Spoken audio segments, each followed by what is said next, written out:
Yes, twongeye kuba ikaze nk'ibisanzwe kuri iyi channel aho mumenyere ko tubagezaho inkuru zigiye zitandukanye. Uyu munsi tukaba turi bwibande ku nkuru zidasanzwe. Mbere yuko dutangira ndabanza kukubwira ko utarakanda subscribe wayikanda aho hasi ugakanda like kugira ngo tujye tubana mu nkuru ndetse n'ibiganiro byinshi bigiye bitandukanye. Inkuru zacu rero reka tuzihere hano mu gihugu cya Uganda aho polisi yafunze umugore wakase igitsina cy'umugabo we agahunga. Nyuma y'ibyumweru birenga bitatu yihishe, polisi ikorera aho bita Ikamuri muri Uganda amaherezo yataye muri yombi umugore utoroshye waciye igitsina cy'umugabo we. Bivugwa ko uyu mugore yamukase igitsina ku itariki ya 10 ari bw'uyu Suzana Namuganza w'imyaka 34 akoresheje ikintu gityaye yaciye igitsina cy'umugabo Moses Kawubanya ahunga urugo. Umuvugizi wa polisi mu karere ka Busoga y'Amajyaruguru Michael Kasada yemeje ko Namuganza yatawe muri yombi. Bwana Kasada yavuze ko bamusanze yihishe ku muvandimwe we mu karere ka Namutumba. Yongeyeho ati ukekwaho icyaha yafatiwe Ibuwaga mu karere ka Namutumba yihishe ku muvandimwe we. Afungiye kuri sitasiyo nkuru ya polisi ya Kamuri aho ashinjwa gushaka kwica no kwiba. Iperereza ryemeje ko kuwa mbere tariki ya 10 mu masaha ya mu gitondo Bwana Kawubanya w'imyaka 45 yabyutse ajya kwiyuhagira arangije asubira mu buriri akenyeye isume. Kasada ati ubwo umwana wabo w'amezi 3 yatangiraga kurira, umugore we Namuganza yarabyutse maze uyu wahohotewe atekereza ko agiye gushaka amata yo kumuha. Ariko ikibabaje nuko yahagurutse amusimbukiraho amuca igitsina maze ahunga atwaye amafaranga atazwi umubare. Uwahohotewe yasigaye afite ububabare bukabije, yirukiye mu baturanyi kugira ngo bamufashe maze ajyanwa mu bitaro bikuru bya Kamuri kugira ngo avurwe. Nyuma y'ibyumweru bitatu yitabwaho n'abaganga, Kawubanya yasezerewe kuwa mbere tariki ya 1. Uyu Bwana Kasada yavuze ko iperereza ryarangiye kandi ukekwaho icyaha azashyikirizwa urukiko kugira ngo yiregure ku byo aregwa. Dukomereze hano kuri iyi nkuru nayo idasanzwe aho umugore w'imyaka 42 yavuze ko agiye guhatanira muri Miss France.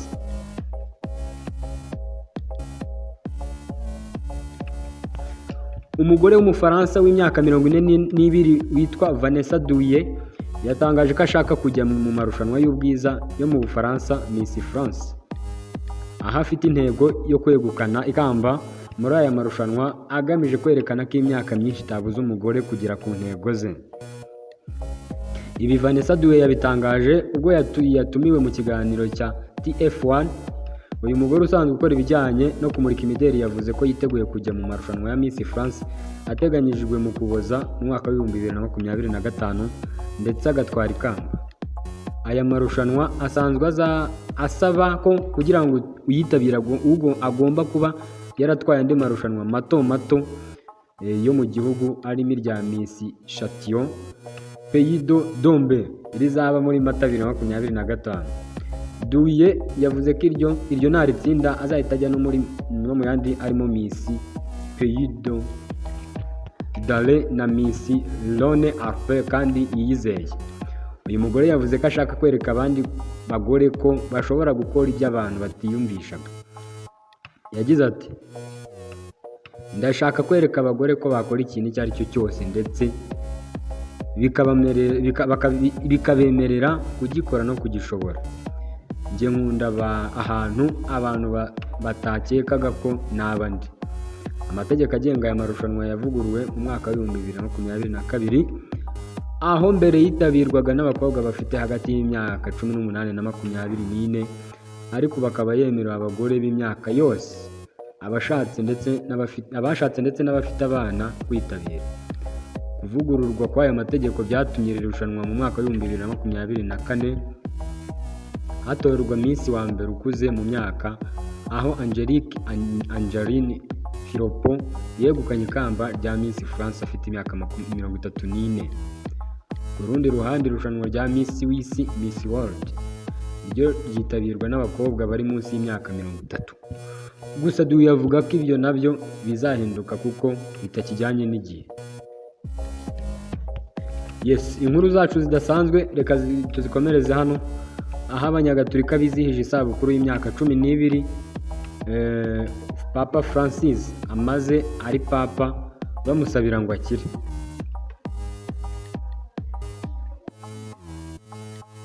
Abanyagatolika barimo kwizihiza isabukuru y'imyaka 12 Papa Francis amaze atowe nk'umushumba wa Kiliziya Gatolika ku isi bamusabira ngo akire. Papa Francis watowe ku itariki 13 z'ukwezi kwa gatatu mu mwaka wa 2013 amaze hafi ukwezi arwariye mu bitaro bya Gemelli by'i Roma. Arimo kuvurwa uburwayi bw'umusonga wo mu bihaha byombi n'ubundi bwandu, ndetse yagize ibibazo byinshi byo guhumeka byongera guhangayika kuko bashobora kubirokoka.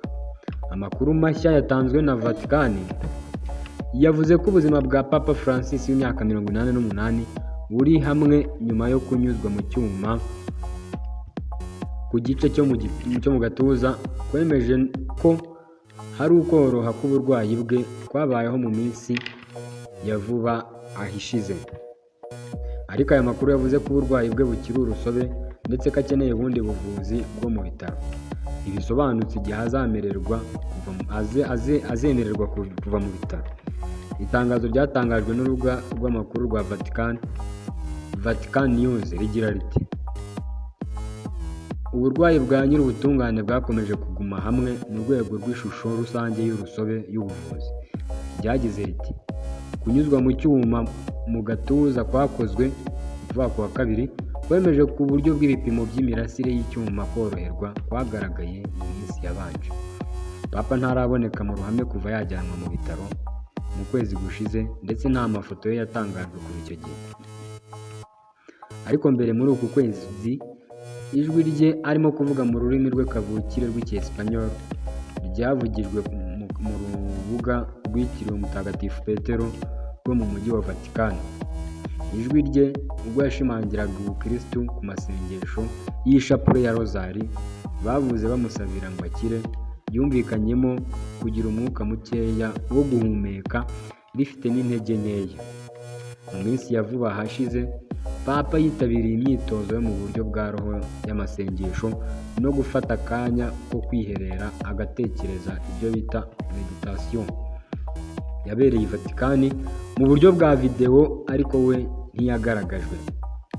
Bitandukanye n'umugenzo wari usanzweho, Vatican ikomeje kugenda itanga amakuru ya buri munsi ku burwayi bwa Papa Francis ari we wisabye. Akomeje kuvurwa ahabwa umwuka wo guhumeka wa oxygen bidasabye ko acengezwa mu muheha w'umwuka. Bigakorwa binyuze ku miheha ishyirwa mu myenge y'izuru ku manywa, naho nijoro bigakorwa hifashishijwe uburyo bw'agapfukamunwa. Uburwayi bwe bwahinduye injyana y'uburyo abanyagatolika barimo kwizihiza iyi sabukuru ye. Karidinali Michael Sezeni, umutegetsi wo hejuru w'i Vatican uri hafi ya Papa, yavuze ko uyu mwanya ari impamvu yo gushimira. Karidinali Sezeni yagize ati: uyu mwaka uburwayi bwe butuma dushimira Imana mu buryo bw'umwihariko, twongera amasengesho yacu kugira ngo akire byuzuye. Francis, ubundi izina rye ry'amavuko ni George Mario Bergoglio, niwe Papa wa mbere ukomoka ku mugabane wa Amerika. Mu gihugu avukamo cya Argentina, kiliziya zaho zirasoma misa zo gushimira mu kwizihiza isabukuru ye. Izo misa ziraba zirimo n'amasengesho yo kumusabira ngo akire.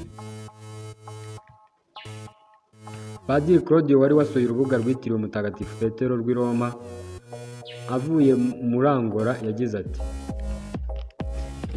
ati: ibihe nyir'ubutungane arimo aho arwaye cyane mu by'ukuri biraduhangayikishije cyane. Yongeyeho ati: turimo gusenga kugira ngo nyir'ubutungane asubire mu buzima bwuzuye. Ariana, umunyeshuri wo mu mujyi wa Piacenza mu Butaliyani, yavuze ko yishimye cyane kuko Papa arimo kugenda amererwa neza. Yagize ati: nari mbabaye cyane ubwo numvaga ko arwaye, kuko ni umuntu w'ingenzi cyane kuri buri wese. Nari muhangayikiye cyane. Papa uzwiho gukora kugeza ananiwe cyane, bishobora kumufata igihe kugira ngo akire. Bishobora kumufata igihe kirekire kugira ngo akire. hari uguhwihwiswa gukomeje kubaho ko ashobora guhitamo gukurikiza urugero rw'uwo yasimbuye Benedicto akegura ku bupapa, ariko inshuti ze n'abanditsi b'ibitabo ku buzima bwe bashimangiye ko nta gahunda afite yo kwegura. Uyu mwaka wa 2025 ni umwaka mutagatifu muri Kiliziya Gatolika, umwaka wa yubile ubaho buri uko imyaka 25 ishize, ndetse abakristo miliyoni 32 bitezwe gukora urugendo nyobokamana bakajya i Roma. Papa Francis anateganya gukora urugendo nibura rumwe rwo mu mahanga akajya muri Turukiya kwizihiza isabukuru y'imyaka 1700 ishize habaye inama ikomeye ya gikristo y'abasenyeri yabereye mu mujyi wa Nikaya izwi nka Conseil de Nice cyangwa Council of Nicaea. Nubwo afite intege nkeya, yakomeje umurimo we ari mu bitaro. Ku rubuga rw'amakuru rwa Vatican, umwanditsi w'umunyagatolika w'umutaliyani Andrea Toronieri yanditse ati: "Isabukuru nziza Papa Francis." Yagize ati: "Turarebana urukundo n'icyizere mu madirishya y'igorofa ya 10 ry'ibitaro bya Gemelli." Yashimiye Papa Francis ku bwa rya jwi rye rifite intege nkeya ryitabiriye rozari mu rubuga rwitiriwe Mutagatifu Petero mu minsi ya vuba ishize.